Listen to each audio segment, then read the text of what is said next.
हमने 144 सीटों की घोषणा करी है। इसमें से 65 50 से नीचे हैं और 19 महिलाएं हैं।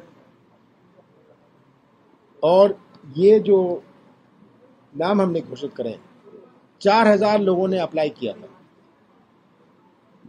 हमने सबसे चर्चा करके, सबसे अपनी राय लेके हमने घोषित करे। कभी भी सब सहमति से कोई नाम नहीं लेता। 4000 लोगों ने अप्लाई किया, सब 4000 कहते हैं मैं तो जीतने वाला हूं। ऐसा आज तक मेरे राजनीतिक जीवन में कोई नहीं मिला मुझे जो अपना आवेदन दे और कहे कि मैं हारने वाला हूं। ये बात तो आप लोग समझते हैं। तो ये बहुत बड़ी चुनौती थी हमारे सामने।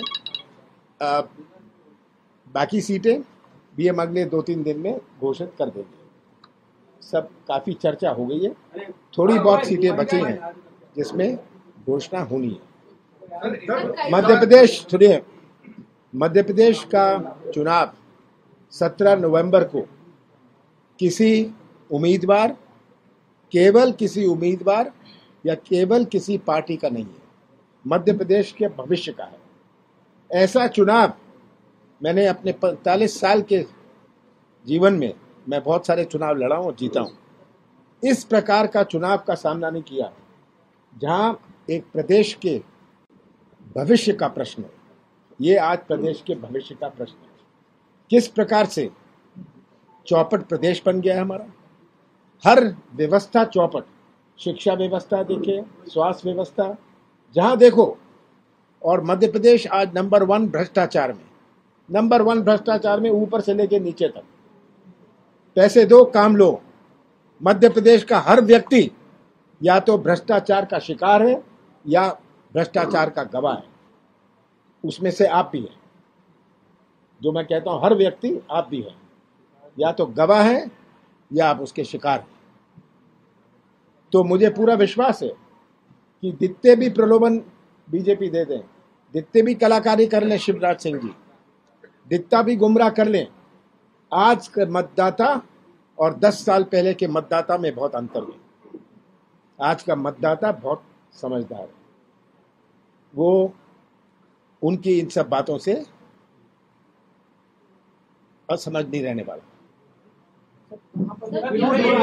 इंडिया ब्लॉक के पार्टनर है आम आदमी पार्टी और समाजवादी पार्टी।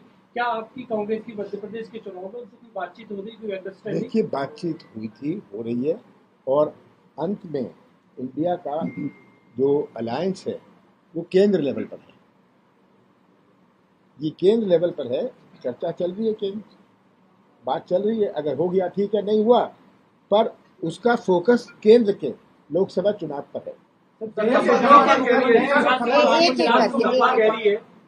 सपा कह रही है कल जो कांग्रेस ने लिस्ट जारी की है उसमें से कुछ ऐसी सीटें भी थी जहाँ पे सपा चाह रही थी कि हम अपने ही कैंडिडेट उतारे। ऐसा कुछ था क्या? वो कह रहे हैं। देखिए, तरह तरह की बातचीत हुई उनसे। हम चाहते हैं सपा हमारा साथ दे बीजेपी को हराने के लिए, और इसमें उनकी भी ये दिलचस्पी है। मैं अखिलेश यादव जी को धन्यवाद देता हूं कि उनका बिल्कुल उद्देश्य बीजेपी को हराने का है।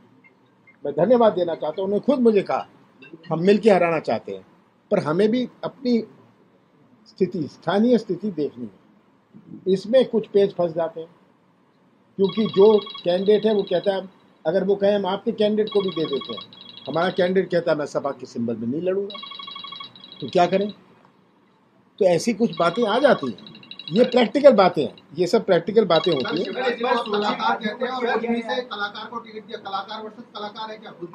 बिल्कुल, ये तो बिल्कुल कलाकार वर्सेस कलाकार है, और दोनों को मैं सोचता हूँ इन दोनों की डिबेट करानी चाहिए। समझ आ जाएगा कि कौन बड़ा कलाकार है। इसमें शिवराज जी हमारे विक्रम मस्ताल को हरा देंगे कि वो बड़े कलाकार है।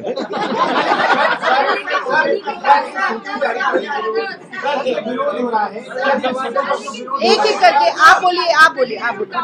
सूची जारी करने में आपने मुहूर्त का बहुत ध्यान रखा है, पितृपक्ष में जारी नहीं किए, नवरात्रि में कि कल भी 9:09 पर 144+4+9 ये सब सारी चीजों का भी ध्यान रखा। देखिए, हम सब चीजों का ध्यान रखते हैं, आपका भी ध्यान रखेंगे।